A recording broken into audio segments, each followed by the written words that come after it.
They laughed at me, right to my face. The girl with the tiny, worthless family business, the one no one thought would ever amount to anything. At every reunion, their eyes glazed over. Their whispers were sharper than knives, cutting deeper than any failure could. But this time I held something that would silence the entire room. A 50 million deal that would change not just my life, but theirs too. My name is Clara Bennett. I'm 32 years old, and I grew up in the slow-moving outskirts of Dallas, Texas, a place where the roads are dusty, the fields stretch wide, and dreams feel as fragile as brittle autumn leaves blown by the wind. For as long as I can remember, my family has lived there, bound by tradition and the endless rhythm of farm life. My parents worked from dawn until dusk, their hands roughened by decades of tilling soil, yet tender whenever they held me after a hard day. They had simple dreams, that their children would have a better life, maybe even one that didn't involve the hardship of farm labor. I was the farmer's kid who chose to stay, but while others left for cities and skyscrapers, I returned after college not with a briefcase or a fancy title, but with a stubborn dream to build something real, something meaningful, something deeply rooted in the hearts of the people who raised me. I opened a small craft shop in town. It wasn't flashy, it wasn't fancy, just a dusty corner filled with handmade baskets woven by Mrs. Garcia, an elderly woman whose hands told stories of resilience, and wooden toys carved by Jacob, a young man who found his purpose through this craft. To my family, it was a joke.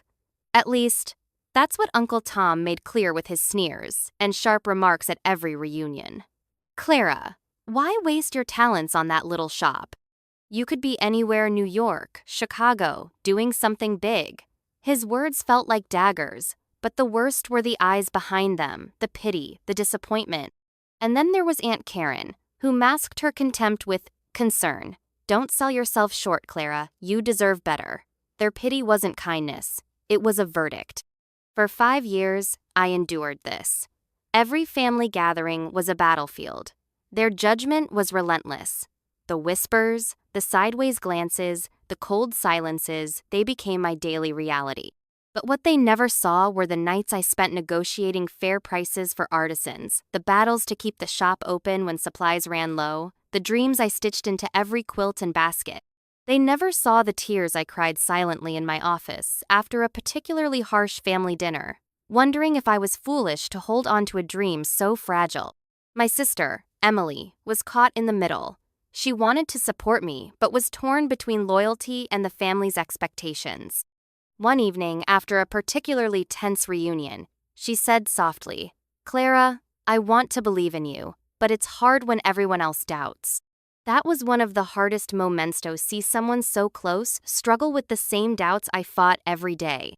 Yet, amidst the shadows of doubt, there was a quiet voice inside, me, a voice that whispered, "This isn't about their approval. It's about your truth, your fight, your heart." This story isn't just about a business deal. It's about resilience, about standing tall when everyone expects you to fall, about faith, grit, and the quiet strength to turn the impossible into reality. And it all came to a head on the day of the last family reunion, the day I pulled out that 50 million deal and the laughter finally died. Family reunions were never just casual get-togethers, they were minefields. Each time I crossed the threshold of that aging house, I felt the weight of unspoken judgments press down like a lead cloak. Familiar faces greeted me, but their eyes told a different story. It was as if I carried a mark that said, failure, dreamer, lost cause. My cousins would gather in tight groups, swapping tales of raises, big city moves, and glamorous trips abroad, worlds so far removed from the dusty shop I fought to keep alive. Their laughter was light and carefree. Mine felt like a silent outsider trying to belong. Still clinging to that little shop, Clara? Aunt Karen's voice was honey, sweet but laced with ice. How's that working out for you these days? The room held its breath, every pair of eyes fixed on me. I forced a smile, the kind that barely reached my tired eyes. "It's going well," I whispered, hoping to quiet the doubts, but I knew none of them believed me. Uncle Tom's grin was sharper than ever. "You're smart, Clara. Too smart to waste your time on this hobby. You could be anywhere, New York, Chicago, living a life worth talking about." His words hit hard. Worse was the silent message behind them. Your dreams don't matter. Sometimes, I tried to explain about the artisans whose hands wove histories into baskets, about Jacob, who found purpose in carving toys that told stories, about the community I was fighting to uplift. But my words dissolved into a sea of skepticism. Their disbelief was a tidal wave pulling me under. I was the black sheep, the stubborn girl who refused to trade her dreams for their definitions of success. Later that night, back in my quiet shop, the silence wrapped around me like a suffocating blanket. Shadows whispered doubts. Are you throwing your life away? Is this stubbornness or strength? Some nights I felt utterly alone, waging battles inside that no one else could see. But when the world seemed coldest, memories warmed me. Mrs. Garcia's gnarled hands resting gently on mine, her eyes fierce with pride. You carry more than baskets, Clara. You carry our stories. Jacob's shy smile, bright as dawn. The day his first toy sold a symbol of hope reborn. Their belief anchored me, tethering me to purpose. The pressure, however, was relentless. Every reunion was a reminder. I was still that girl with the little shop. The whispers weren't just about a business. They were about my worth. Yet, beneath that weight, a quiet fire burned. Not boastful, but fierce, pushing me through the darkest nights. This was no longer about money or prestige. It was about respect. Validation not from them, but from myself. So I dug deeper. I learned the language of business contracts, negotiations, marketing. I traveled to trade shows, connected with distributors, built bridges between my small town and the wider world. And all this, I carried quietly. To my family, I was still the stubborn girl chasing a pipe dream. But inside, I was fighting on two fronts: the outside world and the storm within. And I knew one day all this would come to a head. There were nights when the silence in my small apartment felt heavier than the world itself. When the noise of family judgment and whispered doubts faded, what remained was a storm inside, relentless, twisting, merciless. Am I enough? The question haunted me like a shadow I couldn't outrun. I'd lie awake, staring at the ceiling, replaying every glance, every snide comment, every moment I felt invisible. The weight of being doubted, dismissed, and overlooked pressed down harder than any failure ever could. Sometimes I hated myself for being stubborn, for refusing to give up on a dream that felt so fragile against the harsh winds of reality. Was I fooling myself? Was this relentless pursuit of a small-town craft shop a symbol of weakness rather than strength? But in the depths of despair, memories of hope came rushing back like a lifeline. I saw Mrs. Garcia's hands again, the rough, cracked hands that had woven decades of resilience into every basket, the fierce pride in her eyes when she handed me that first basket, as if passing down a sacred trust. You carry our stories, Clara, she said softly. Never let anyone tell you otherwise. Her words were a quiet roar in my heart. Then there was Jacob, a lost boy who found purpose in carving wooden toys. His tentative smile when someone first bought his work was a beacon of light in my darkest nights. Their faith was a fire that refused to die, even when the winds of doubt threatened to snuff it out. But the voice of fear was never far. It whispered, relentless and cruel. What if you fail? What if you let them down, the artisans, the community, yourself? The battle inside me was a storm of conflicting emotions, frustration that burned like wildfire, hope flickering stubbornly like a lone candle in a tempest, and loneliness wrapping me in a heavy, suffocating cloak. I was not just building a business. I was fighting to define myself beyond the narrow limits of expectation and judgment. I was trying to prove that worth is not measured by titles or bank balances, but by the courage to chase what sets your soul aflame. In the quiet moments, I allowed myself vulnerability, the silent tears, the exhaustion, the desperate screams into darkness no one else could hear. Yet, in that vulnerability, I found strength. The strength to rise, to stumble, to falter, but never to surrender. I am not just a shopkeeper. I am a testament to resilience, a voice for the small, the quiet, the overlooked. Because deep down, I believe my story is not mine alone. It belongs to anyone who dares to dream, even when the world says you can't. When the noise of the present became overwhelming, my mind often retreated to the very beginning, that humble corner of my parents' old barn, where dust motes floated like tiny stars in the slanting sunlight. The barn was no more than a weathered shelter, its wooden beams creaking softly with the years. But it was the birthplace of my dreams. I remember my hands trembling the first time I carefully arranged the few baskets Mrs. Garcia had given me. Woven from fragile reeds, each basket bore the marks of a lifetime's work, imperfect yet beautiful, like memories etched in time. Mrs. Garcia watched silently, her eyes softening into a rare smile.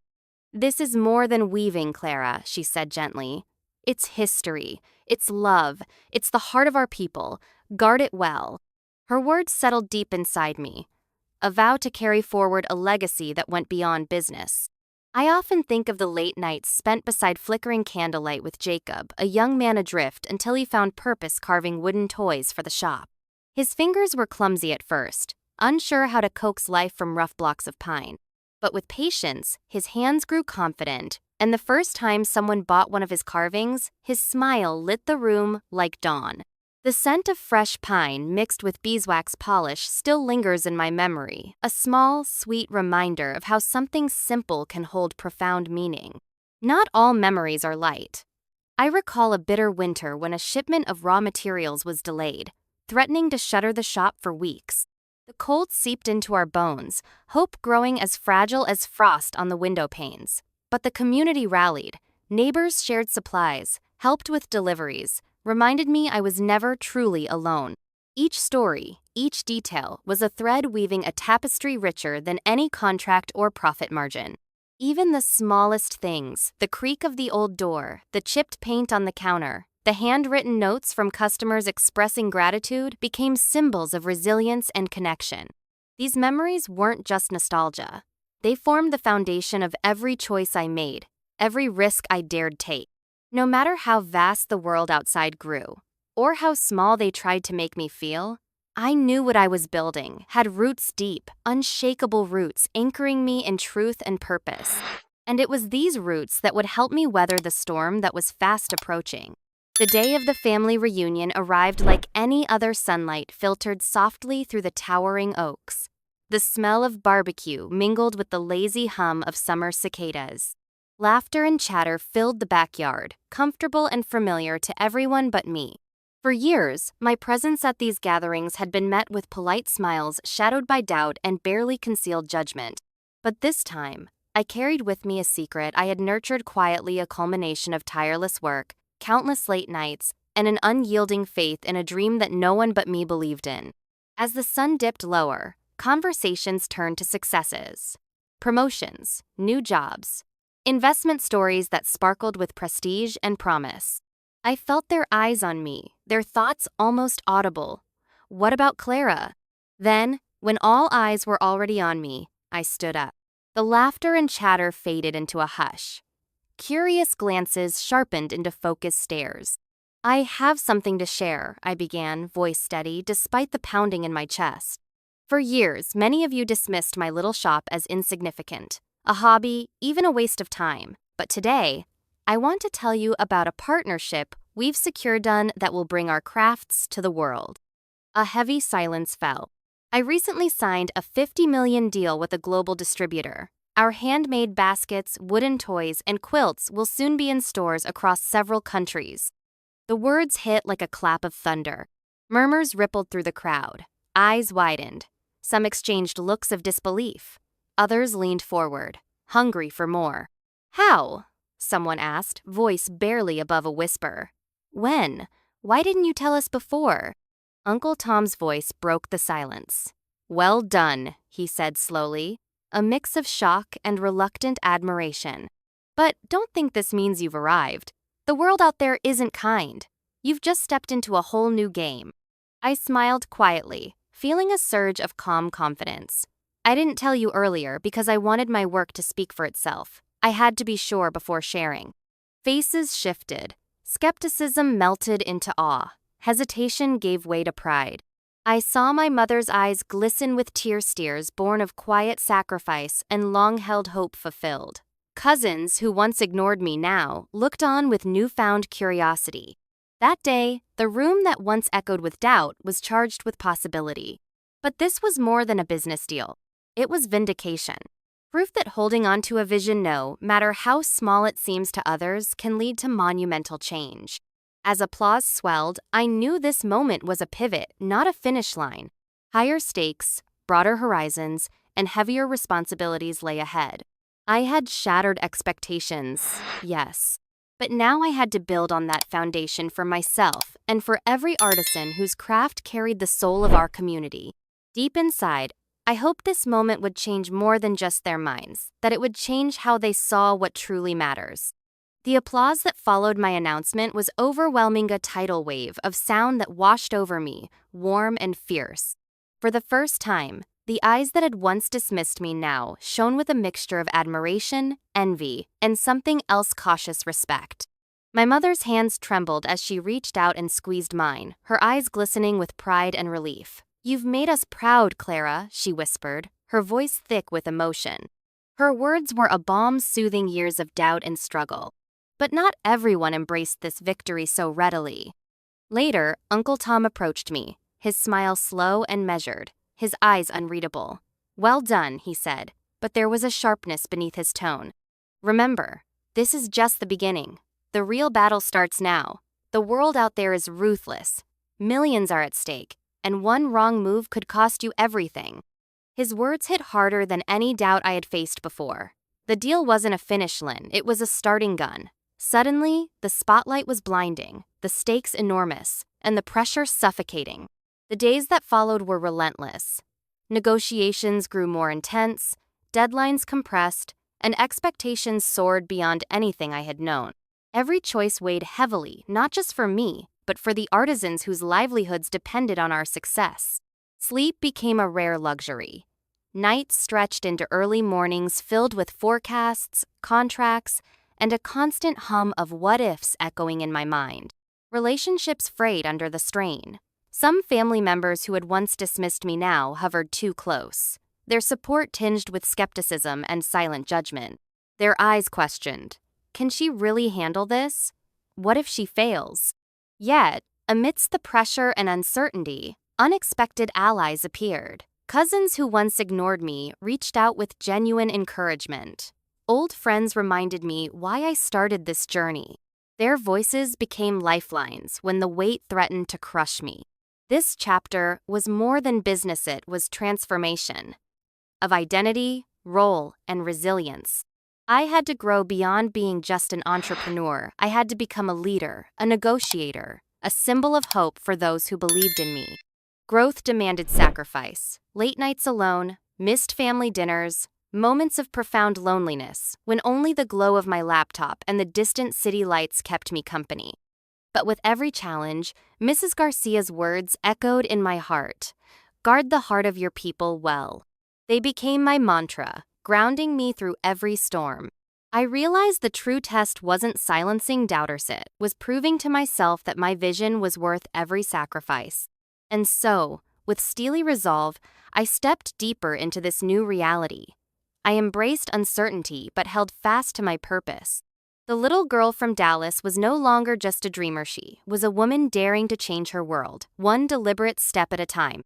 As the dust settled from the whirlwind of the $50 million deal and the echoes of the family reunion slowly faded into memory, I found myself standing alone at a crossroads, both exhilarating and terrifying.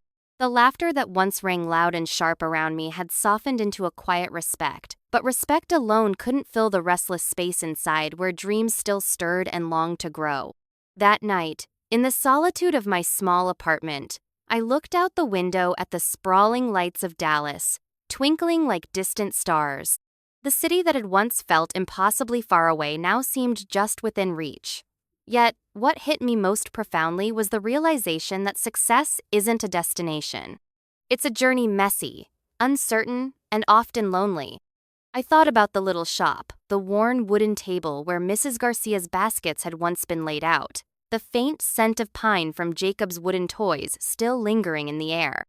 Those humble beginnings weren't just chapters in my story. They were the roots that grounded me, reminding me of who I am and why I started. The deal was a breakthrough, yes, but it wasn't the summit. It was a bridge connecting my past with an uncertain future, small-town dreams with the vast global stage. I understood then that the real victory wasn't silencing the doubters or boasting about numbers. It was found in the quiet moments of faith, the courage to press forward when no one believed, and the gentle strength to carry the legacy of a community's soul. So I embraced the unknown ahead with open arms. I knew there would be challenges, setbacks, and moments when doubt would creep back like a shadow at dusk. But I also carried hope born from perseverance, connection, and a vision larger than myself. To those who hear my story, I want to say this. Your worth isn't measured by others' opinions or the size of your beginnings. It's measured by the heart you pour into your journey, the love you give your dreams, and the resilience you show when the path gets rough. This $50 million deal was never just about money. It was proof that even the smallest voices have power, that the quietest dreams can roar louder than the loudest skeptics. And as for me, I'm just getting started. This story is far from over. The future waits vast, uncertain, and full of promise. And I will meet it, step by step, with the same stubborn hope that carried me here. Because sometimes, the greatest triumphs come not from the grandest stages, but from the courage to stand tall in the very places where it all began. If Clara's story touched your heart, inspired your dreams, or reminded you of your own battles, please give this video a thumbs up. Your like fuels the courage to keep sharing stories that matter. Share this video with someone who needs to hear that no dream is too small, and no voice is too quiet to roar. Together, we can uplift each other and rewrite our own destinies. Don't forget to subscribe and hit the notification bell to join our community of dreamers, fighters, and believers. More inspiring stories are coming your way, stories that remind us all that resilience, hope, and heart can move mountains. Thank you for being here, for listening, and for believing in the power of dreams. Your support means the world. Let's keep growing stronger together.